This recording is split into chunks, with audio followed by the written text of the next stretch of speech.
সুপ্রিয় শিক্ষার্থী বন্ধুরা, আমি সাহাদ আমিন অনেক স্বাগতম জানাই তোমাদের টেকনিক ইজ এডুকেশনে।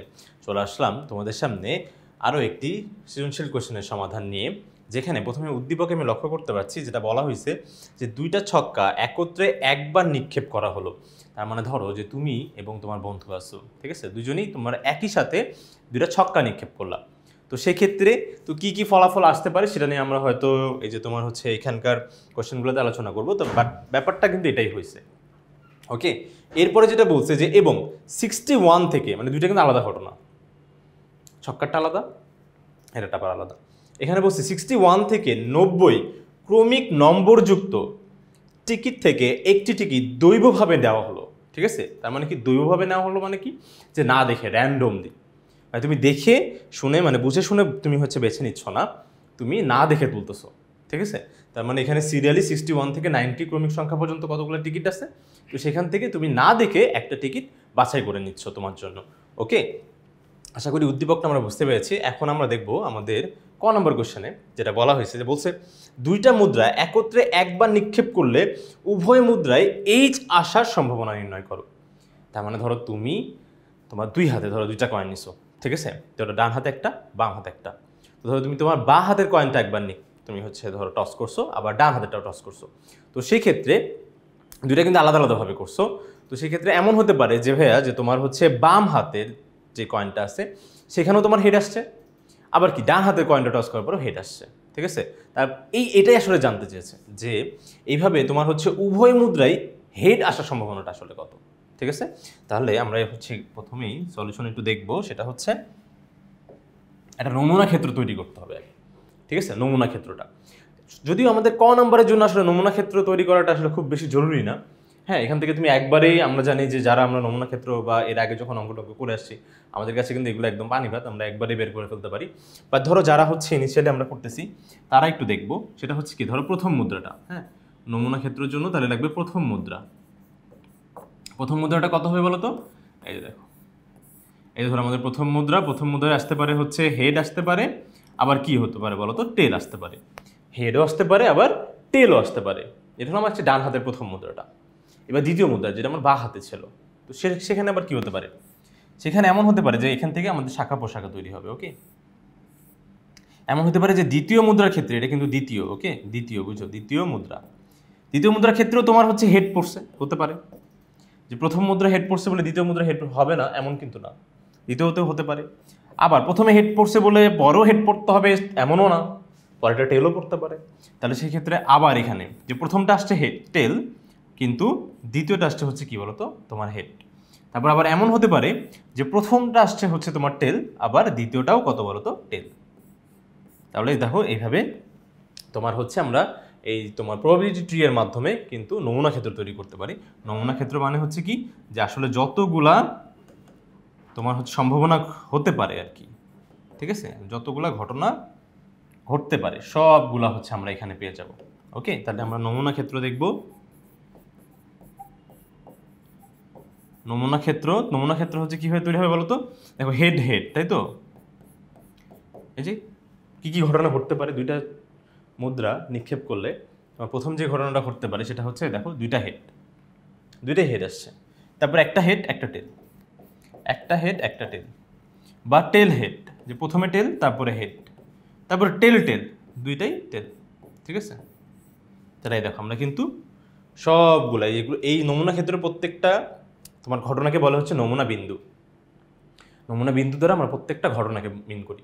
ঠিক আছে, তাহলে প্রথম ঘটনা হতে পারে হেড, তারপরে হেড টেল, তারপর টেল হেড, তারপর টেল এমন কিছু একটা হতে পারে। তো সেই ক্ষেত্রে দেখো আমাদের জানতে চেয়েছে যে হেড আসার সম্ভাবনা, তার মানে উভয় মুদ্রায় এইচ আসার সম্ভাবনা। ঠিক আছে, উভয় মুদ্রায় এইচ, তাহলে হেড হবে অবশ্যই, যে এইটা। ওকে, উভয় মুদ্রায় হেড আসার সম্ভাবনা, উভয় মুদ্রায় তোমার হচ্ছে হেড আসার সম্ভাবনা। ঠিক আছে, এইচ মানে হেড টেল যে হয়, ঠিক আছে, আসার সম্ভাবনা আর কিছুই না। কি হয় বলতো, সম্ভাবনা নির্ণয়ের সূত্র কি বলতো, অনুকূল ঘটনা ডিভাইডেড বাই সমগ্র সম্ভাব্য ঘটনা। অনুকূল ঘটনা মানে যেটা তুমি চাচ্ছ হোক, তো এরকম ঘটনা আসলে কয়বার হতে পারে। ঠিক আছে, অনুকূল ঘটনা তাহলে দেখো আমরা এখানে নমুনা বিন্দু থেকেই পেয়ে গেছি। অনুকূল ঘটনা আসলে কি বলতো, এই যে এইচএইচ একবারই হবে। ওকে, এখানে কিন্তু মানে যত বার হতে পারে সেটা কিন্তু আমি এখানে দিব। এখানে কিন্তু মোটো ওই যে তোমার অনুকূল ঘটনা আসলে হেড হেড, তো সেই জন্য এইচএইচ লিখবো, ব্যাপারটা কিন্তু মোটো এমন না। আমরা হচ্ছে এই ঘটনাটা আসলে কয়বার হয় সেটার উপর ভিত্তি করে লিখবো, ঠিক আছে। তারপর সমগ্র সম্ভাব্য ঘটনা, সম্ভাব্য ঘটনা, ঠিক আছে। তাহলে এটা কত হলো, অনুকূল ঘটনা কত হলো তোমার হচ্ছে একটা, আর হচ্ছে সমগ্র সম্ভাব্য ঘটনা মানে কতগুলো নমুনা বিন্দু হতে পারে বা কতগুলো ঘটনা ঘটতে পারে সবগুলো। তাহলে এখানে মোট কয়টা ঘটনা ঘটছে, একটা, দুইটা, তিনটা আর চারটা, মোট মোট চারটা ঘটনা ঘটতে পারে। তাহলে সমগ্র সম্ভাব্য ঘটনা ডিভাইডেড বাই সরি অনুকূল ঘটনা ডিভাইডেড বাই সমগ্র সম্ভাব্য ঘটনা, ঠিক আছে। আশা করি এটা বুঝে গেছে। তাহলে 1/4 হবে তোমার অ্যান্সার। এরপরে দেখো 6 নম্বরটা, খ নম্বরে যেটা বলছে যে ছক্কা নিক্ষেপ ঘটনার প্রবাবিলিটি ট্রি ব্যবহার করে উভয় ছক্কায় একই ফলাফল আসার সম্ভাবনা নির্ণয় করো। তার মানে তোমাকে বলছে যে তুমি এই যে দেখো উদ্দীপকে যে দুইটা ছক্কার কথা বলা হয়েছে না, দুইটা ছক্কা, তুমি আর তোমার বন্ধু মিলে যে ছক্কাটা নিক্ষেপ করছো, ঠিক আছে, ও একটা ছক্কা নিক্ষেপ করছে, তুমি একটা ছক্কা নিক্ষেপ করছো। তো সেক্ষেত্রে তোমার কী কী ফলাফল আসতে পারে, যে ওই প্রান্ত থেকে ও যে ছক্কাটা নিক্ষেপ করছে ওইখানেও 2 পড়ছে, আর তুমি এই প্রান্ত থেকে যে ছক্কা নিক্ষেপ করছো তারও কি 2 পড়ছে। তাহলে দুজনেরই 2 বা দুজনেরই 3 আসছে, দুজনেরই 4 আসছে, 4 4 5 5 6 6। তো এটাই হবে হচ্ছে কি বলতো, একই ধরনের ফলাফল। তো একই ধরনের ফলাফল তো তুমি বুঝে গেলে যে ভাই এরকম মনে হয় 6টা হবে, 1 1 2 2 3 3 4 4 5 5 6 6, তো এরকম 6টা হবে, ঠিক আছে। তাহলে সেই ক্ষেত্রে তো আমার মনে হয় প্রবাবিলিটি ট্রি আঁকার দরকার নাই। হ্যাঁ, এটা হয়তো ইনিশিয়ালি এরকম মনে হতে পারে, বাট একটা জিনিস চিন্তা করে দেখো, সেটা হচ্ছে যে আমাদের সূত্র কি ছিল জানি, অনুকূল ঘটনা ডিভাইডেড বাই সমগ্র সম্ভাব্য ঘটনা। তাহলে অনুকূল ঘটনা 6, কিন্তু সমগ্র সম্ভাব্য ঘটনা তুমি কীভাবে পাবে? যদি আমরা প্রবাবিলিটি ট্রিটা না আঁকি তাহলে সেই ক্ষেত্রে কিন্তু এটা বোঝাটা একটু কষ্ট হয়ে যাবে। আর আরেকটা ব্যাপার বুঝে নিও যে এখানে কিন্তু 6টা মানে তোমার হচ্ছে 6টা তোমার আউটকাম আছে। 6টা আউটকাম মানে হচ্ছে কি, যে তোমার মুদ্রার ক্ষেত্রে তো 2টা ছিল, কিন্তু ছক্কার ক্ষেত্রে আবার কি হয় বলো তো, ছক্কার ক্ষেত্রে ফলাফল সংখ্যা কত, 6টা করে আসবে। তার মানে ধরো প্রথমে ধরো এখানে একটা ছক্কা আমি আঁকলাম, তারপর ধরো এই যে ছক্কার ক্ষেত্রে কি কি আসতে পারে, 1 2 3, এই যে 3 3 করে। তাহলে প্রথমে কি ছক্কার 1, তারপরে ধরো 2 3 4, তারপরে কি 5, তারপর হচ্ছে 6। এইখান থেকে আবার কি তোমার হচ্ছে এই যে দেখো এমন হতে পারে যে প্রথম ছক্কার প্রথম তোমার যে বন্ধুটা, ঠিক আছে, যে ছক্কা নিক্ষেপ করছে তার আসছে 1, তোমারও আসছে 1, তোমারও আসছে 1। তারপর আবার কি হতে পারে যে ওর 1 আসছে, তোমার আসছে 2, ওর তোমার হচ্ছে 1 আসছে, তোমার 3, ওর হচ্ছে তোমার 1ই আসছে, তোমার আসছে কত 4, ঠিক আছে। তারপরে আবার 5, তারপরে আসতে পারে তোমার 6। এরকম কিন্তু প্রত্যেকটার ক্ষেত্রে হবে। এর ব্যাপারটা কিন্তু একটু জটিল টাইপের হয়ে যায়, ঠিক আছে। তো সেই জন্য এটা আমরা খুব সাবধানে আঁকবো। আর হচ্ছে আমাদের যে খাতাটা আছে সেই খাতাটা আমরা আমরা একটু যে এইভাবে হরাইজন্টালি ধরে নিব। হ্যাঁ, ধরো এইভাবে, ধরো আমাদের খাতাটা নর্মালি এইভাবে আমরা লিখি না, এইভাবে, এটাকে আমরা হচ্ছে ধরো এই যে এইভাবে একটু ধরে নিব, ঠিক আছে, এইভাবে ধরে নিব। পর এইখানে আঁকবো আর কি, ঠিক আছে। আশা করি তোমরা বুঝতে পেরেছো যে এইখানে আঁকবো, ওকে, এখান থেকে, ঠিক আছে ব্যাপারটা। আচ্ছা, এরপরে এখন আমাদের যে কাজটা করতে হবে সেটা দেখে নিই। আমরা হচ্ছে এখানে আমাদের কিন্তু এঁকে দেওয়া আছে, আমরা এখান থেকেই একটু তোমার হচ্ছে এই যে দেখো কত বড় হয়েছে দেখছো। আমরা যদি এইভাবে, তো এখানে তো আঁকা সম্ভব হয়েছে, কিন্তু আমরা যদি তোমার খাতায় যদি নর্মালি চিন্তা করতে যাই তাহলে কিন্তু এইভাবে আঁকাটা খুব টাফ। হ্যাঁ, খুব টাফ একটা ব্যাপার, আর দেখতেও তোমার হচ্ছে খুব বেশি ভালো হবে না। ওকে, তো সেই ক্ষেত্রে আমরা খাতাটাকে অবশ্যই যে এইভাবে একটু ধরে নিব, ওকে, তারপরে লিখবো। তাহলে দেখো একটু তোমার ছড়ায় বড় করে লেখা যাবে, ঠিক আছে। তাহলে দেখো তোমার হচ্ছে কি কি হয়েছে, যে প্রথম ছক্কার পিঠের ক্ষেত্রে প্রথমটা আসছে 1, আর হচ্ছে তোমার বন্ধুর আসছে 1, আর তোমার আসছে কি 1 হতে পারে, তোমার 2 হতে পারে, 3 হতে পারে, 4 হতে পারে, 5 হতে পারে, 6 হতে পারে। তারপর কি আবার এই যে 2 এর ক্ষেত্রেও এরকম 6টা, 3 এর ক্ষেত্রেও 6টা, 4 এর ক্ষেত্রেও 6টা, 5 এর ক্ষেত্রেও এরকম 6টা হতে পারে, আবার কি 6 এর ক্ষেত্রেও এরকম 6টা করে সম্ভাবনা, ঠিক আছে। আচ্ছা, তাহলে সেই ক্ষেত্রে এইখান থেকে আমরা হচ্ছে যেটা করতে পারি সেটা হচ্ছে যে দেখো নমুনা বিন্দুতে আসতে পারি। তাহলে প্রথম নমুনা বিন্দুটা কি হবে বলো তো, এই যে দেখো প্রথমটার 1, দ্বিতীয়টারও 1, তাহলে 1 1, তারপরে প্রথমটারও 1, দ্বিতীয়টার 2, প্রথমটার 1, দ্বিতীয়টার হচ্ছে 3, তাহলে 1 3 1 4 1 5 1 6, তারপর আবার 2 1 2 2 ঠিক আছে? তো এরকম করে কিন্তু আমরা হচ্ছে দেখো এখানে প্রত্যেকটা যে এইভাবে যে ছক্কার নমুনা ক্ষেত্রে নমুনা বিন্দুগুলো এইভাবে হবে কিন্তু। হ্যাঁ, দেখো প্রথমে 1 1 ছিল, ঠিক আছে? দেখো এই যে এখান থেকেও দেখতে পাবো 1 1, তারপর কি 1 2, ওকে 1 2 1 2, এভাবে ফার্স্ট ব্র্যাকেট দিয়ে দিয়ে কিন্তু আমরা শেষ করব।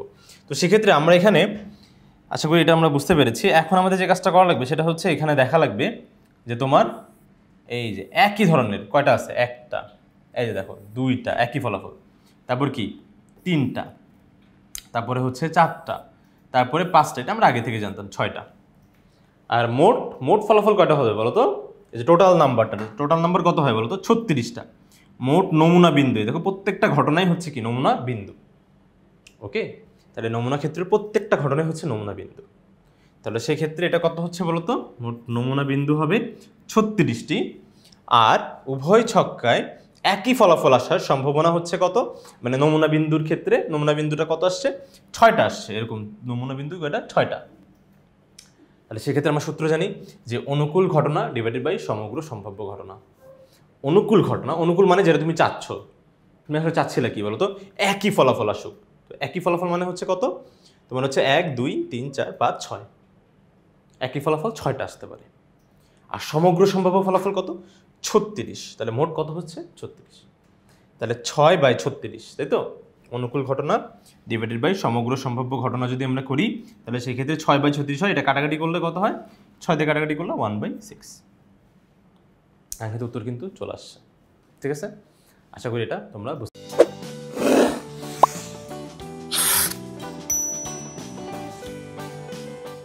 পেরেছ। এখন আমরা সরাসরি চলে যাব আমাদের গ নাম্বার কোশ্চেনটাতে। তো গ নাম্বার কোশ্চেনে যেটা আপনাদের বলছে, এটা আমরা একটু দেখি।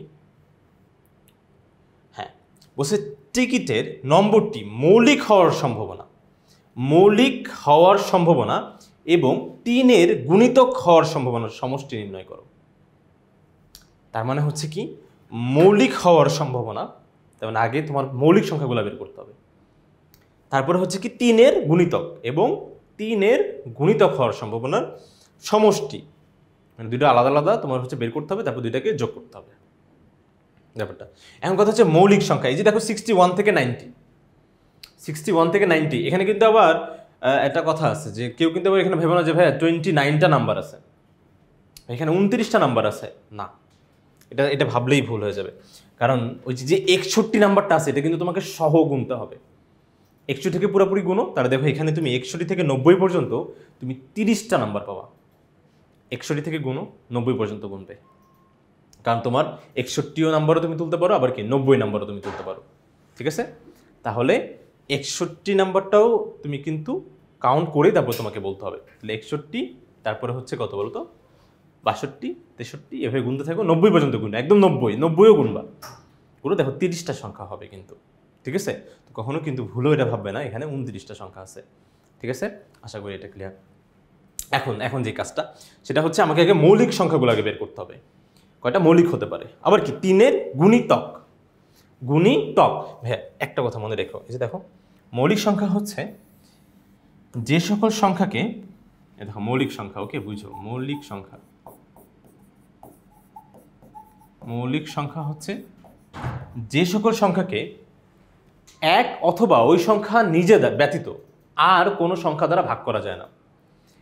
এক অথবা ওই সংখ্যা নিজে, যেমন হচ্ছে একটা সংখ্যা আমি বললাম 17 বললাম, এই 17 যে সংখ্যাটা এটাতে দেখো 1 দিয়ে ভাগ করা যায়, যে 17কে 17, ওকে। আর না হয় হচ্ছে কি বলতো ওই সংখ্যা নিজে, মানে 17 দিয়ে 17কে, ওই সংখ্যা নিজে তোমার হচ্ছে 17কে 17। শুধুমাত্র এই যে 1 অথবা ওই সংখ্যা নিজে ব্যতীত আর অন্য কোনো সংখ্যা দ্বারা ভাগ করা যায় না। ভাগ করলেও যে ভাগফল নিঃশেষ বিভাজ্য হয় না, ভাগশেষ থেকে যায়। ঠিক আছে, তো সেক্ষেত্রে ওই ধরনের সংখ্যাকে বলা হবে তোমার হচ্ছে মৌলিক সংখ্যা, যেরকম 17 একটা মৌলিক সংখ্যা। কিন্তু আমাদের তো তোমার হচ্ছে, আচ্ছা মৌলিক সংখ্যাগুলো আগে বুঝে নিই। মৌলিক সংখ্যা আশা করি ক্লিয়ার। এরপর হচ্ছে গুণিতক। ভাইয়া গুণিতক মানেই মনে রাখবা, দেখো ততে ওটা যে ততে ওটা মনে হয় নামতা, গুণিতক নামতা। হ্যাঁ, এই যে ত আছে, ত মানে কি বলো তো নামতা। এই নামতা পড়ছি না ছোটবেলায়, 2-এর ঘরের নামতা, 3-এর ঘরের নামতা, 4-এর ঘরের নামতা, ঠিক আছে, সেই একদম নামতাটা। তাহলে সেক্ষেত্রে আমার এখানে বলা হয়েছে 3-এর গুণিতক। 3-এর গুণিতক কী কী? তার মানে 3-এর ঘরের যে নামতাগুলো চিন্তা করব, ঠিক আছে। 3-এর ঘরের নামতা যেমন 3 অক্ষে 3, 3 দুগুণা 6, ঠিক আছে। তাহলে কিন্তু 6 কিন্তু গুণিতক, এখানে 1 2 এগুলো কিছু না, 6 হচ্ছে গুণিতক। ওকে, তারপরে হচ্ছে কি, এই যে 3 অক্ষে 3, 3 হচ্ছে গুণিতক। তারপরে 3 2, এই যে 3 3 9, 9 হচ্ছে গুণিতক, ঠিক আছে। তাহলে সেক্ষেত্রে এটা যদি আমরা আরও কন্টিনিউ করতে থাকতাম, আমরা তো 10 ঘর পর্যন্ত মনে রাখি, বাট আমরা যদি আরও তোমার হচ্ছে আগাইতে থাকতাম, তাহলে সেক্ষেত্রে একটা সময় এমন আসতো যে এখানে তোমার হচ্ছে ধরো এখানে 63ও আসতো, ঠিক আছে, 63। তো সেক্ষেত্রে কত গুণ করলে তোমার হচ্ছে 63 আসে? ধরো তোমার হচ্ছে 3 দুগুণা 6 আর হচ্ছে তাহলে 21, ঠিক আছে। তাহলে 3 21 তোমার 63। দেখো এখানকার এই যে 63 কিন্তু মানে এই যে 21 পর্যন্ত যখন আমি চলে যাব, তারপরেও আমি কী পাবো বলো তো ভাইয়া? তোমার হচ্ছে গুণিতক কিন্তু পাইতে থাকবে। এটাগুলো সব হচ্ছে কি 3-এর গুণিতক, 3-এর গুণিতক। ওকে, তাহলে সেক্ষেত্রে এরকমভাবে যদি আমরা একটু চিন্তা করি, তাহলে গ নাম্বারে এসে যখন পৌঁছাবো তখন দেখবো যে আমাদের মৌলিক সংখ্যাগুলো কি কি, মানে 61 থেকে ইয়াগুলোর মধ্যে, হ্যাঁ 61 থেকে, এই যে দেখো 61 থেকে 60 এদের মধ্যে মৌলিক সংখ্যাগুলো হচ্ছে কি, প্রথমত 61 নিজেই, 61 নিজে একটা মৌলিক সংখ্যা। তারপর দেখো 67, তারপর কি 71 73 79 83 89, এই সকল প্রত্যেকটা সংখ্যাকে দেখো ওই সংখ্যা নিজে অথবা 1 দ্বারা তোমার হচ্ছে ভাগ করা যায়, তাছাড়া আর অন্য কোনো সংখ্যা দ্বারা ভাগ করা যায় না, ঠিক আছে। মাঝে মাঝে কিছু সংখ্যা আছে যেগুলো আমরা দেখে বুঝতে পারি না যে ভাইয়া ধরেন হচ্ছে এই সংখ্যাটা কি আপনার হচ্ছে বিভাজ্য, যেমন 57 একটা সংখ্যা, ঠিক আছে, এখানে যদিও নাই, তুমি একটু বুঝো যে 57 একটা সংখ্যা, এই সংখ্যাটা দেখে কি মনে হচ্ছে বলো তো, যে ভাই এটা কোনো দিনও আপনার হচ্ছে নিশ্চয় আপনার বিভাজ্য হবে না, অন্য কোনো সংখ্যা দ্বারা ভাগ করা যাবে না। এটা 57 একটা মৌলিক সংখ্যা, দেখেই মনে হচ্ছে না 57 একটা মৌলিক সংখ্যা। এই যে এখানে আমরা ভুল করে গেলাম, 57 মোটেও একটা মৌলিক সংখ্যা না ভাইয়া, ভাগ করা যায়, অন্য নাম্বার দ্বারা ভাগ করা যায়, যেমন হচ্ছে 3 দ্বারা ভাগ করা যায় এটাকে, ঠিক আছে। 3 দ্বারা দেখে মনে হবে যে কোনোদিন 3 দ্বারা, তো 3 দ্বারা বিভাজ্য হওয়ার, 2 দ্বারা বিভাজ্য হওয়ার, 5 দ্বারা বিভাজ্য হওয়ার একটু নিয়মগুলো আমরা একটু শিখি, হ্যাঁ একটু নিয়মটা একটু দেখি, ঠিক আছে। যে ভাইয়া 3 দ্বারা বিভাজ্য হওয়ার নিয়ম যে একটু দেখতে তো হবে। 2 দ্বারা বিভাজ্য হওয়ার নিয়মটা আগে কি, এটা আমরা জানি, 2 দ্বারা বিভাজ্য হওয়ার নিয়ম আমরা জানি, ঠিক আছে, আমরা জানি। দেখো 2 দ্বারা বিভাজ্য হতে হলে কি হতে হবে বলতো, ওই যে এককীয় সংখ্যাটা জোর হতে হবে, এককীয় সংখ্যাটা একক মানে কি, এই যে তোমার হচ্ছে 11 লিখলাম, তাহলে এই যে এই একটা হচ্ছে একক, এই এককীয় সংখ্যাটা কি হতে হবে বলতো, জোর হতে হবে, জোর হলে ওই সংখ্যাকে 2 দ্বারা ভাগ করা যাবে। এরপর 3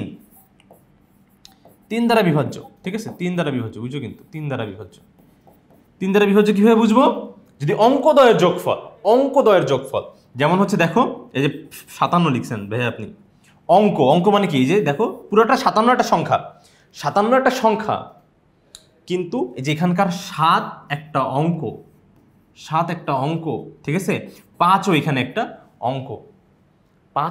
অঙ্ক, যেমন এখানে যে 1 1 লিখছেন, এটা মিক্স হয়ে গেছে, 1 1 লেখাটা বেটার ছিল, যাই হোক।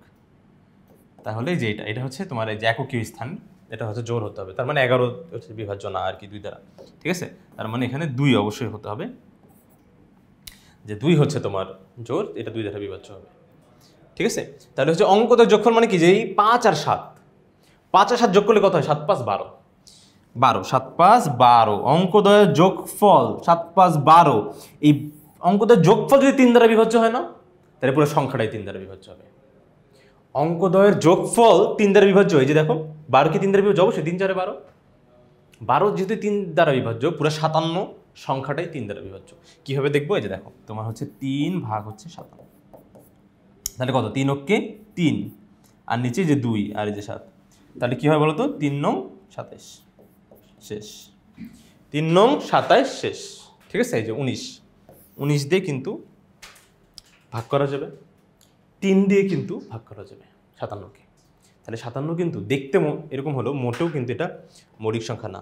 আরেকটা 5 দ্বারা বিভাজ্য, যদি ভাই 5 দ্বারা বিভাজ্য দেখতে হয়, হ্যাঁ এটা হলো তোমার রিলেটেড না, আমরা হচ্ছে মৌলিক সংখ্যার ক্ষেত্রে এগুলো আমরা অ্যাপ্লাই করব মৌলিক সংখ্যা বের করার জন্য। তো 5 দ্বারা যদি বিভাজ্য হতে হয় 5 দ্বারা, তো সেক্ষেত্রে কি দেখতে হবে, যে দেখতে হবে আমার এই যে একক স্থানীয়, আবার এই যে একক স্থানীয় আসবো, এই একক ধরো এই যে তোমার হচ্ছে এখানে 0 হচ্ছে একক স্থানীয়, ওকে একক, এই একক স্থানীয়, তারপর হচ্ছে ধরো 15 আছে, এটা হচ্ছে একক স্থানীয়। এই একক স্থানীয় অঙ্কটা 0 অথবা 5 হতে হবে, 0 অথবা 5 হলে, 0 অথবা 5 হলে এটা 5 দ্বারা বিভাজ্য হবে। তো এরকম করে কিন্তু আমাকে দেখতে হবে, দেখে দেখে আমরা হচ্ছে এখান থেকে ফাইন্ড আউট করতে পারবো যে এটা আসলে তোমার হচ্ছে কোন কোন সংখ্যা দ্বারা বিভাজ্য হবে বা হবে না। ঠিক আছে, তাহলে সেই ক্ষেত্রে এরকম করে আমরা হচ্ছে 7টা সংখ্যা পেয়ে গেলাম মৌলিক সংখ্যা। তো সেই ক্ষেত্রে তাহলে নম্বরটি আমরা যদি দৈবভাবে তুলি, টিকিট তুলতেছি, তাহলে সেই ক্ষেত্রে এটা তোমার হচ্ছে মৌলিক সংখ্যা হওয়ার সম্ভাবনা কি হবে, মৌলিক সংখ্যা, তাহলে সংখ্যা হওয়ার সম্ভাবনা হচ্ছে কি, যে অনুকূল ঘটনা ডিভাইডেড বাই সমগ্র সম্ভাব্য ঘটনা। অনুকূল ঘটনা, অনুকূল ঘটনা কোনটা বলো তো, এই যে অনুকূল ঘটনা মানে তুমি যেটা চাচ্ছ, তো তুমি চাচ্ছ মৌলিক সংখ্যা, তাহলে 7, এই যে 7 হবে তোমার অনুকূল ঘটনা। আর হচ্ছে এই যে দেখো তোমার সমগ্র সম্ভাব্য ঘটনা কত বলো তো, 30, সমগ্র সম্ভাব্য ঘটনা 30, কারণ হচ্ছে দেখো এই যে 61 থেকে 90 পর্যন্ত আসলে 30টা সংখ্যা হয়, বলেছিলাম প্রথমে ভাই, গুণো 61 62 ভাবে গুণো 90 পর্যন্ত গুণো, 90ও কিন্তু গুনবে কিন্তু, তাহলে দেখবা যেখানে 30ই আসতেছে, তাহলে কি 7/30 হবে তোমার উত্তর। ঠিক আছে, তাহলে এটা গেলো তোমার প্রথমটা। এবার বলছে 3-এর গুণিতক, গুণিতক তার মানে কি, গুণ করে করে দেখবা, এই দেখো দেখো 21-এ তোমার হচ্ছে 63 আসছে না, 21-এ যে 3 গুণ 21 কত 63, এবার দিবা 3 গুণ 22, তারপরে 3 গুণ 23, তারপরে 3 গুণ 24, এইভাবে যতক্ষণ না তোমার হচ্ছে 90 পর্যন্ত আসতেছে তুমি থেমে যাবে, 90 যখন আসবে তখন থেমে যাবে, 30-এ আসবে 90, এটা বোঝা যাচ্ছে যে 3 গুণ 30, এখানে 90 চলে আসবে। ঠিক আছে, তাহলে এখানে আসবে হচ্ছে 66, ওকে। তো এরকম করে তাহলে এগুলো হবে কি বলো তো, গুণিতক। এভাবে কিন্তু তুমি গুণিতকও বের করতে পারবে। ঠিক আছে, তাহলে গুণিতক সংখ্যা আসলে আমার কয়টা, 1টা 2টা 3টা 4টা 5টা 6টা 7টা 8টা 9টা 10টা, 10টা আসছে। ঠিক আছে, এটা কিন্তু যেতে থাকবে, এরকম করে আমি 10টা পাবো। তাহলে সেক্ষেত্রে কী হবে, ওখানে 10/30, অবশ্যই 10/30 হবে, তাছাড়া আর অন্য কোনো কিছু হওয়ার কিন্তু সুযোগ নাই, 10/30। ঠিক আছে, আমরা যদি দেখি ওই দেখো 10/30, ঠিক আছে, ওই দেখো যে নম্বরটি 3-এর গুণিতক হওয়ার সম্ভাবনা কত হবে, 10/30। কেন 10/30 হলো, যে 10টা সংখ্যা, অনুকূল ঘটনা ডিভাইডেড বাই সমগ্র সম্ভাব্য ঘটনা। ঠিক আছে, এবার বলছে এদের যোগ করতে বলছে। ঠিক আছে, বলছে যে এদের সম্ভাবনাগুলা সমষ্টি কত হবে। তাহলে প্রথমে আছে, এটা কাটাকাটি করলে কিন্তু 1/3 আসে, তাহলে প্রথমে আমরা আসলো 7/30, এটার সাথে কি 1/3, বুঝছো না। টিকিটের নম্বরটি মৌলিক সংখ্যা হওয়ার সম্ভাবনা হচ্ছে 7/30, 3-এর গুণিতক হওয়ার সম্ভাবনা 1/3, এদের সমষ্টি মানে এদের যোগফল, যোগফল কত আসবে বলো তো, 17/30। এটাই হচ্ছে আমার কাঙ্ক্ষিত উত্তর। আশা করি বন্ধুরা তোমরা পুরো বিষয়টা খুব সুন্দরভাবে স্পষ্টভাবে ভালোভাবে বুঝতে পেরেছো। তো পরবর্তী ভিডিও দেখার জন্য আমন্ত্রণ জানিয়ে আজকে এখানে শেষ করছি। ধন্যবাদ সবাইকে, আসসালামু আলাইকুম।